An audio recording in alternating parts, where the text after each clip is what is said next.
নমস্কাৰ, মই বৰ্তমান আছোঁ মোৰ য'ত মই কাম কৰোঁ সেই অফিচত আছোঁ আৰু এইটো হৈছে মোৰ অফিচৰ ৰুম। আৰু ইয়াত মই আপোনালোকক এটা কথা ক'বৰ বাবে আজি পটককৈ ভিডিঅ' এটা বনালোঁ। পটককৈ মনত পৰিলে কথাটো ক'বলৈ আচলতে মোৰ ইচ্ছা জাগিলে।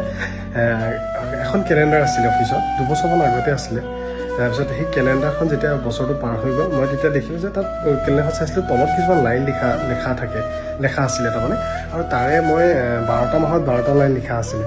তাৰপিছত মই তাৰে যিকেইটা ভাল লাগে মই 6টা লাইন ল'লোঁ, লৈ পেলাই এটা বস্তু তৈয়াৰ কৰিলোঁ। আৰু সেই বস্তুটো হৈছে এইটো।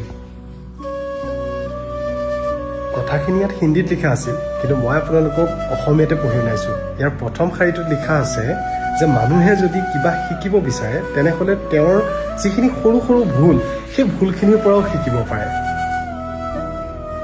ইয়াৰ দ্বিতীয় শাৰীটো নাৰীৰ ওপৰত লিখা আছে। ইয়াত কৈছে যে য'ত নাৰীক সন্মান কৰা হয় তাতেই দেৱতাই বাস কৰে। আৰু ইয়াৰ তৃতীয় শাৰীটোত নিজৰ আত্মবিশ্বাসৰ ওপৰত লিখিছে। তাত কৈছে যে যদি নিজৰ ওপৰত আত্মবিশ্বাসেই নাথাকে তেনেহ'লে আন বস্তুবোৰৰ ওপৰত বিশ্বাস কেনেকৈ থাকিব।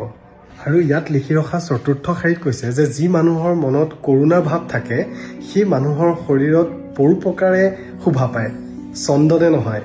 ইয়াৰ 5 নম্বৰ শাৰীত কি লিখা আছে জানে? ইয়াৰ 5 নম্বৰ শাৰীত লিখা আছে যে মিত্ৰ সেইজনেই যিজনক আমি নিজৰ দেউতাৰ দৰে বিশ্বাস কৰিব পাৰোঁ, কাৰণ বাকী সকলোবোৰ হৈছে আমাৰ লগৰীয়া মাথো।